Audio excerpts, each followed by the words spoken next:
Yes, ladies and gentlemen, a great pleasure to welcome Coach Carl Smith of Stanford, one of the best minds in college basketball. We'll get to that a bit later. How's everything going, Coach? You good? Going great, man. It's a little summer, but our guys aren't around right now. They're coming in a couple weeks and back at it. I wanted to start with the Ebuka Okorie story because he's such an exciting player. He's the kind of player that gets you out of your seat. I wanted to know what your first impressions were of him and what you saw in him, and did you see a player that could go all the way?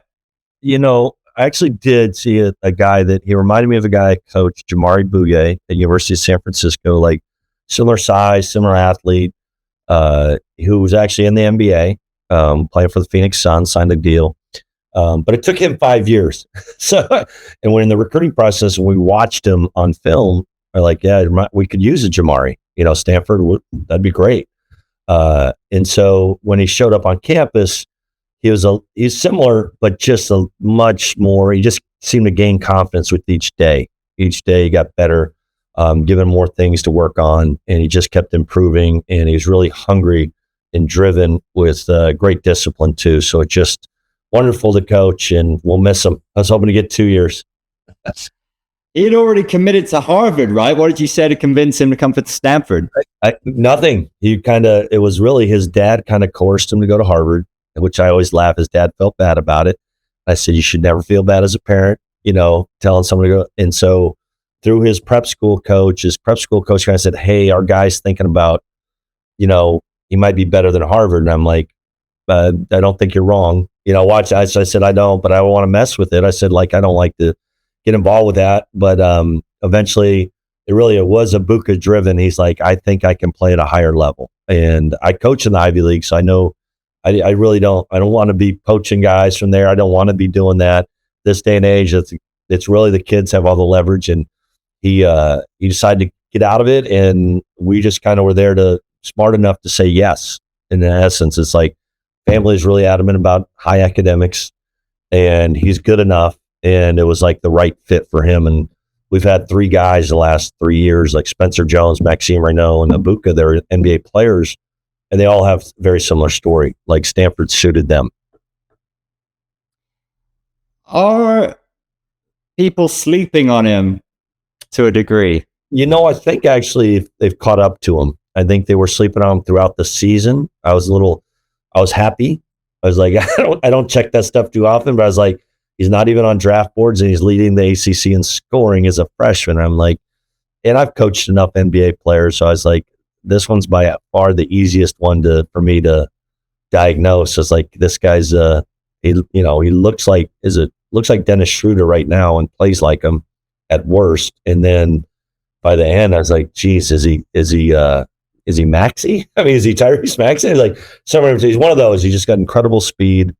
I think, and the NBA guys always seem to, the guys that have differentiating talents is athleticism or speed or shot making or something like that. They tend to rise. And I'm hoping, I think all indications that he's safely in the first round, and even I know there's a couple teams that have really expressed a lot of interest that maybe even worried that they need to go higher in the draft to make sure they get him. So I can see him being a really good fit for a couple of organizations.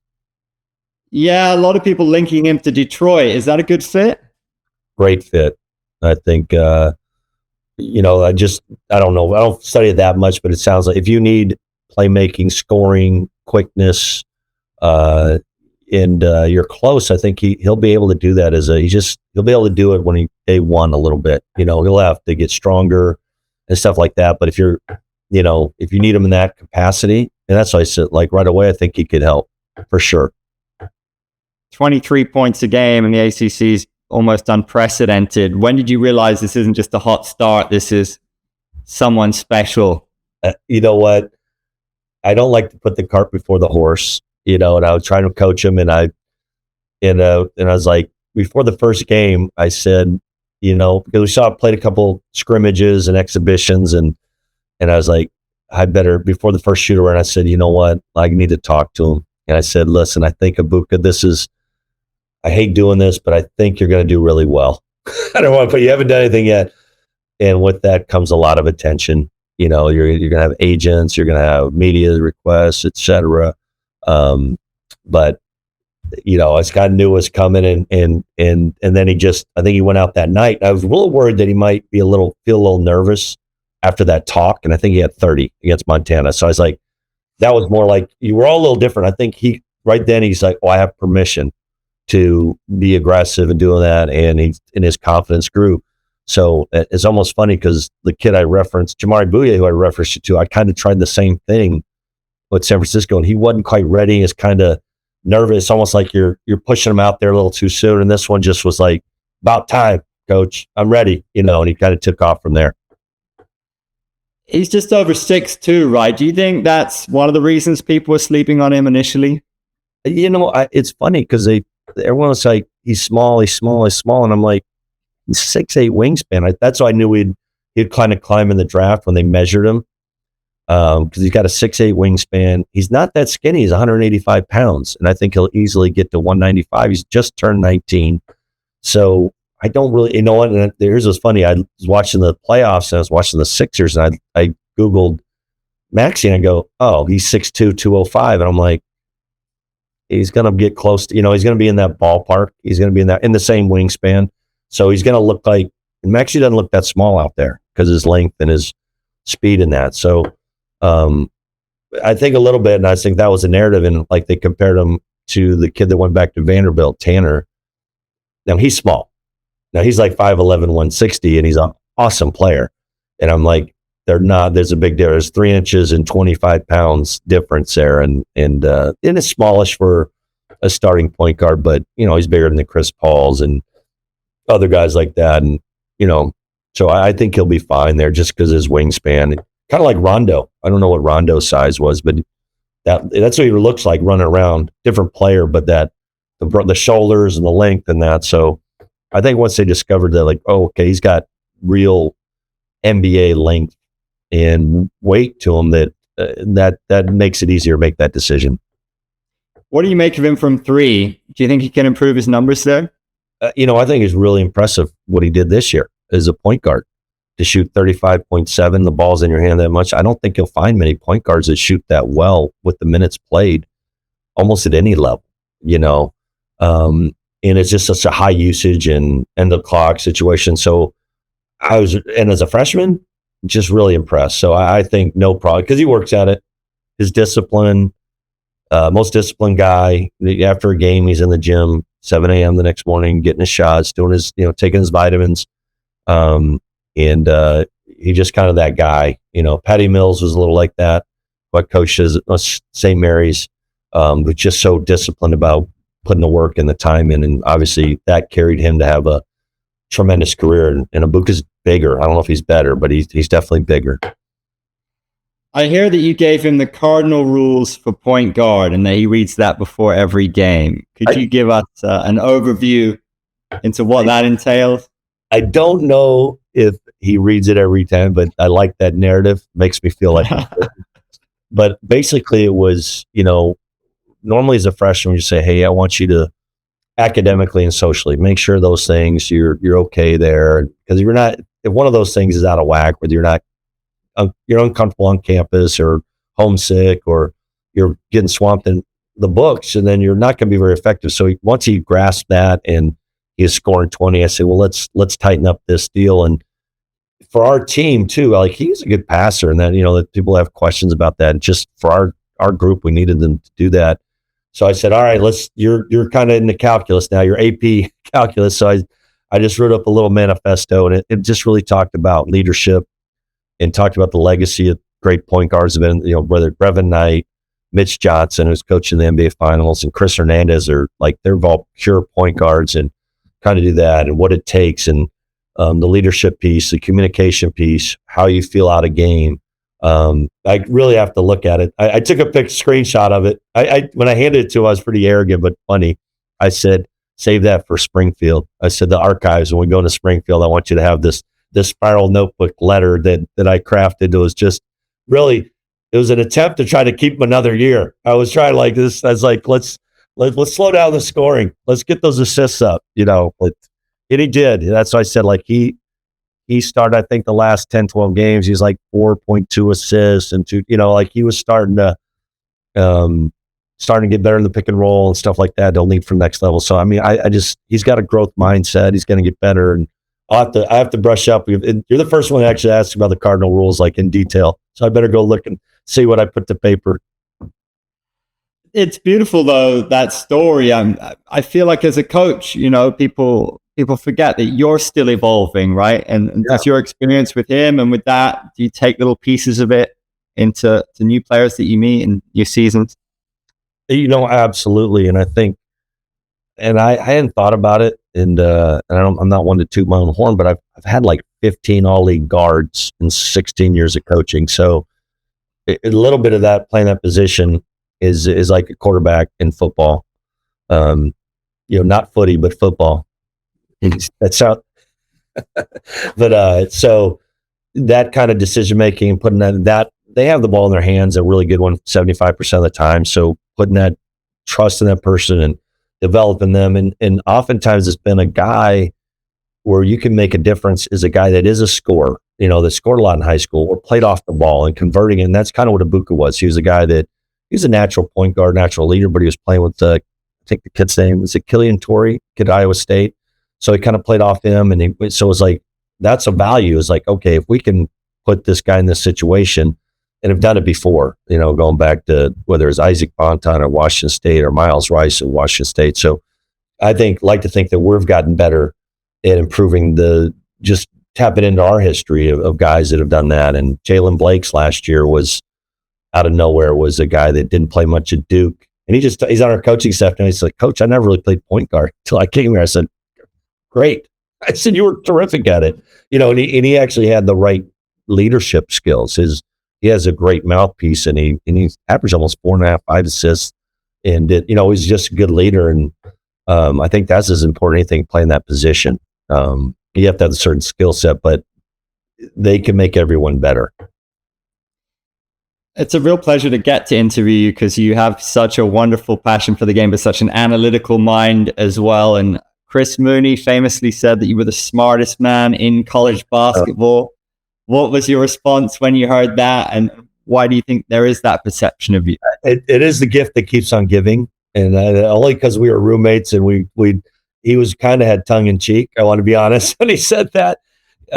We had a good time. We were roommates for about 6 months, and I'll give you the inside skinny behind that. We are playing them. I was at St. Mary's, and we're playing Richmond in the first round of the NCAA tournament, 2010. And he's about to go to the press conference. I said, hey, I'm a finalist for the Hawaii job.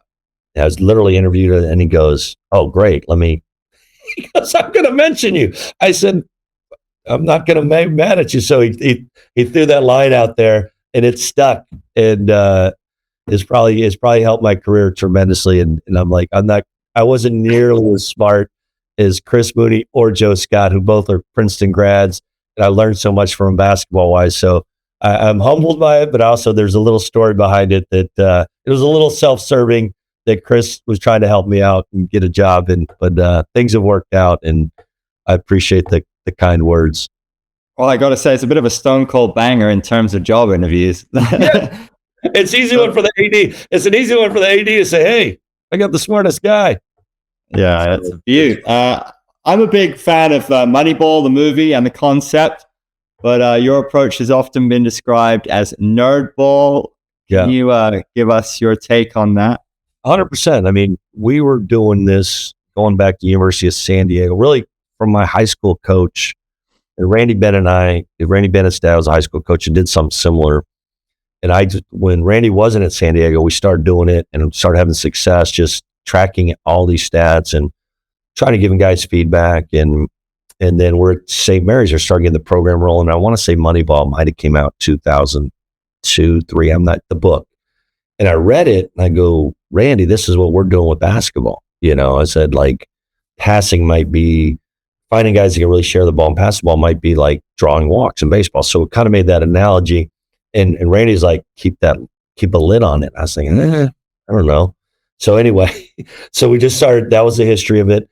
And then when I got the Columbia job, I needed something to sell. And I was like, I got a bunch of smart guys, a bunch of nerds, And I said, well, let's lean into this and try to differentiate ourselves from the rest of the league, because you got a bunch of smart guys. So really building a program from scratch with our system, which is, it's just like 55 stats, and give, every live situation, and give them that feedback, and kind of empowering the players to kind of set their course.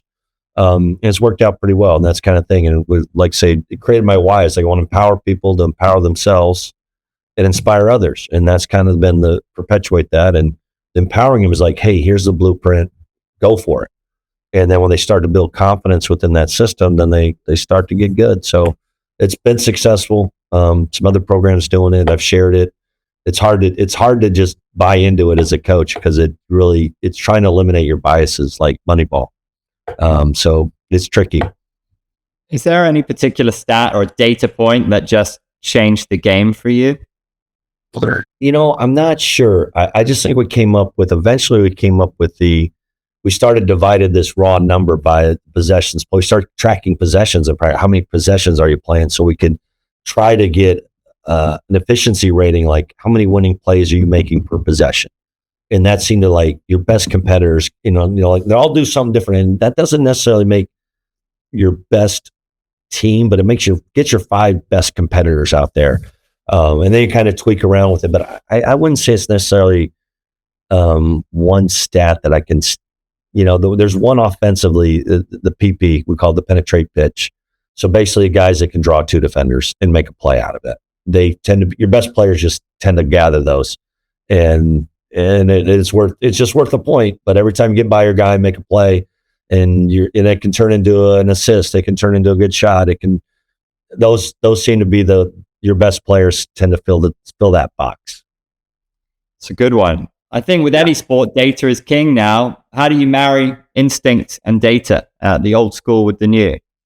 I like to tell it gets a little overblown in our program. It's kind of a tool that we use, but it's something to talk about. It's great, but coaching is still getting their head and hearts right. I mean, they're still people. They're driven by emotion. They're motivated by the cause.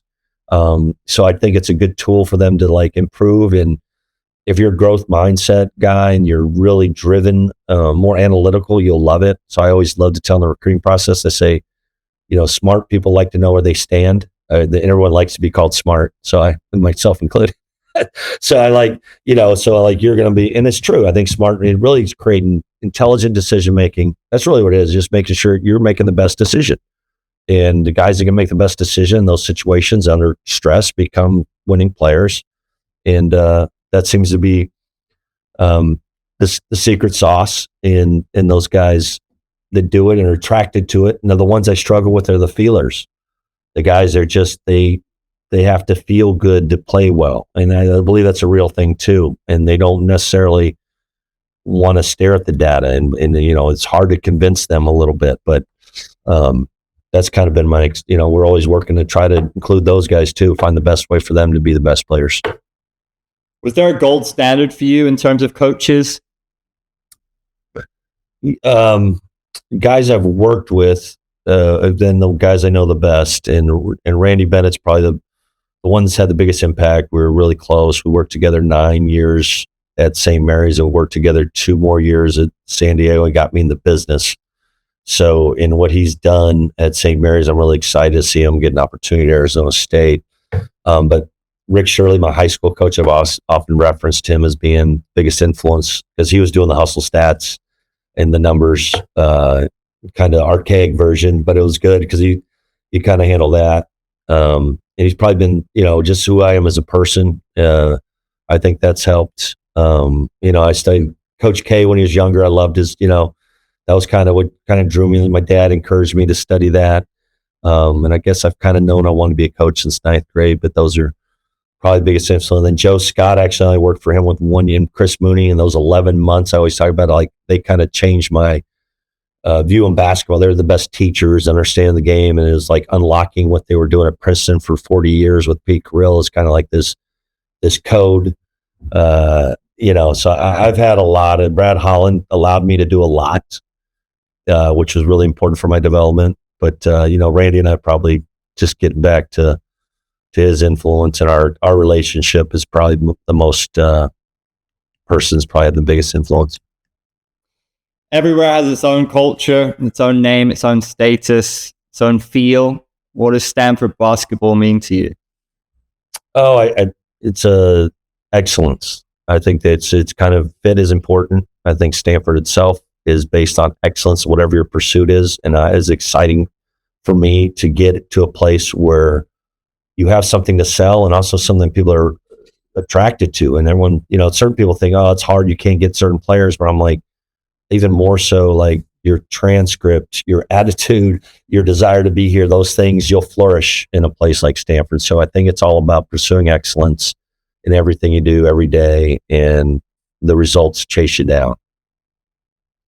What's the plan? What have you got cooking? What's your ambition over the next few years? You know what? It's a great call. We're kind of in, we lost Ibuka, which changed course, obviously, but we have one of the top 15, I think, recruiting class with our high school guys. We have 5 high school guys coming in, and that's out of the ordinary for this day and age. But that's the recruiting pool we can do well. And also it's their most, we can have the biggest impact, I think, on them is bring them in as freshmen. Plus we added a couple older guys in the portal that are great fits in Christian Bliss and Austin Maurer. But I'm looking at this, we had these 2 years, we had 6 guys that stayed in the program. We called them the Hexanol, and they got us 20-win seasons. And there's only one guy left from that. It's Aiden Kamen. So it's almost like another start. They kind of set the bar, and we're 63rd in the country. And so I'm looking at these next 22 months is what I'm going to tell them, is that we're pretty new, this group, and we want to improve on what we did last year and try to retain as much. And I got a feeling this little 2-year run will be 4 years in for our staff and for me. And I think we should be where Stanford should be, and that's consistently in an NCAA tournament team. That's the goal. That's what we're aspiring to do. And we'll be old, finally be old, but we may not be able to keep them all. You don't know. It's such a fine line, but I'm going to think if I speak it into existence, it'll happen. So, and then Stanford should be a place where people want to stay, want to come back. So we're excited about this group, and it'll be a lot of new, but we also have 8 guys that stayed in the program. That's important. They know the culture, they know the brand, they've have some playing experience, and I'm sure 2, 3, 4 of those guys will pop out in with their experience, and that's the goal. Coach, an absolute pleasure. All the very best. Exciting times and a great basketball mind. I really appreciate it. Thank you. You're the man. Cheers. I'm just going to end the recording, and there should